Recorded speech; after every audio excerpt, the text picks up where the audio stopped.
My 30M X27F wants me to raise her kid that she had when she cheated on me. Her friends won't leave me alone. What should I do?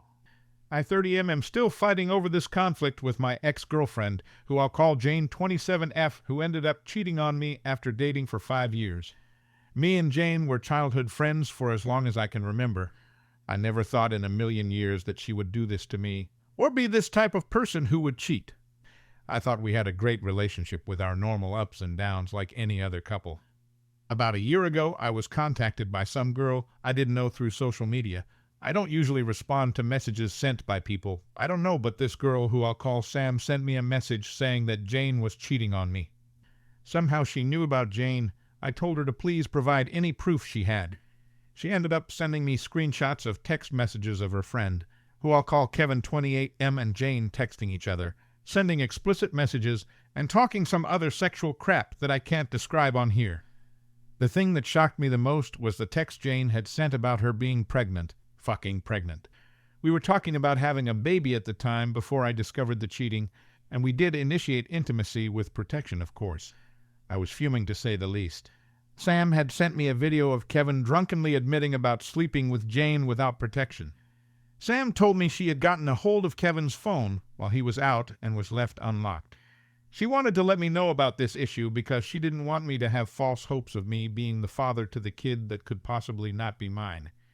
I thanked her and asked how she found me. She said she had found Jane's social media account that was linked back to me in a post.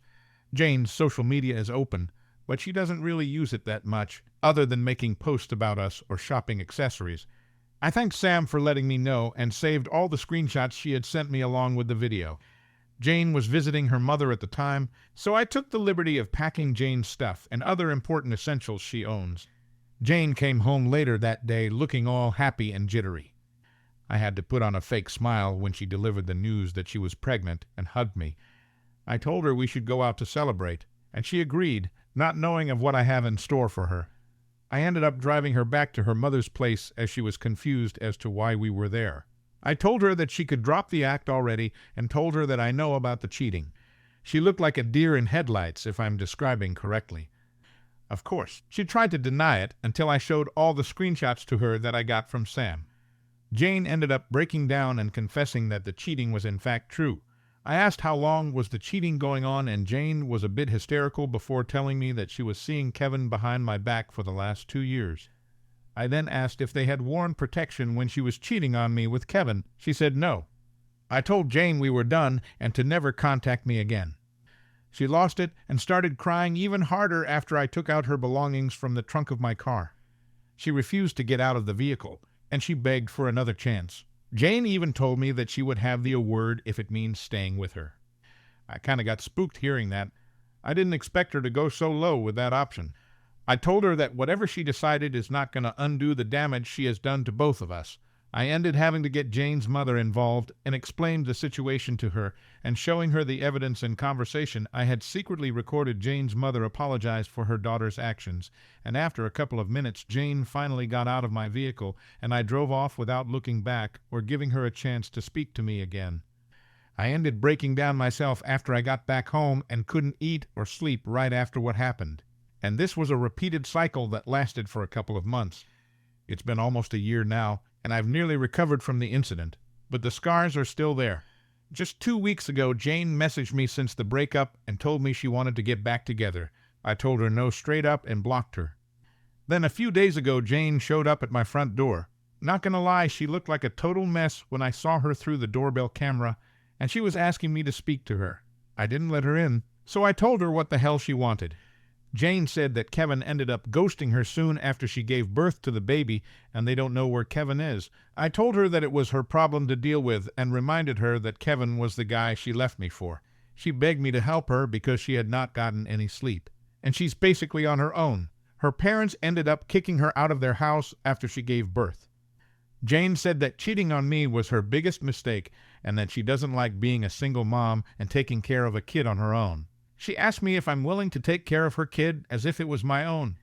I got pissed and told her F off, and that as far as her and I are concerned, there is no her and I anymore.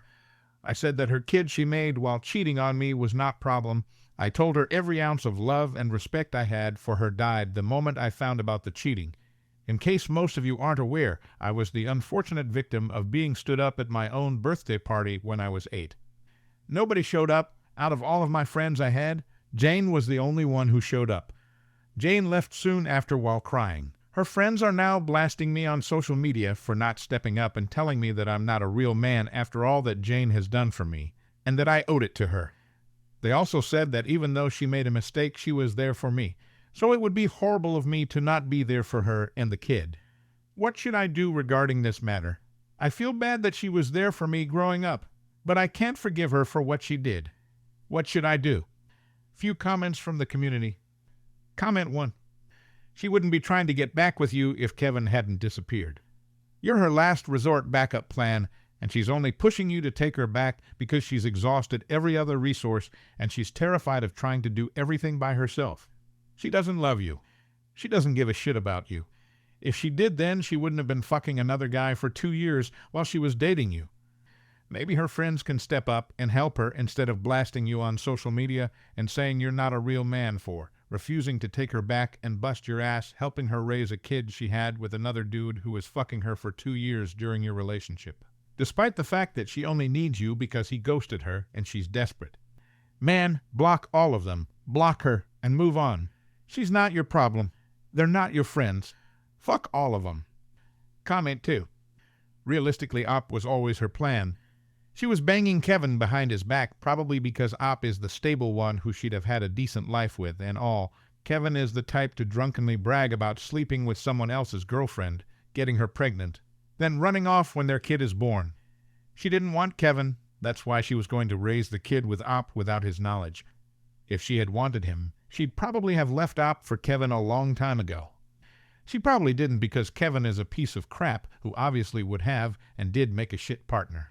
She wouldn't be begging for Op right now because she knows he doesn't want her. She's there or of sheer desperation trying to manipulate him with her sob story about how they were best friends and now she's a struggling single mother who needs his help.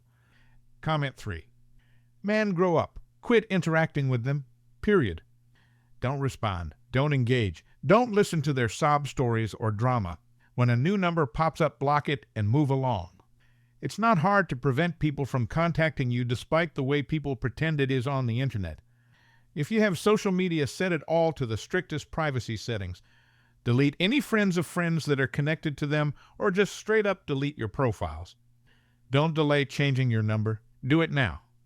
Proactively do something to stop the nonsense and get yourself away from this flaming train wreck of a disaster masquerading as a human being.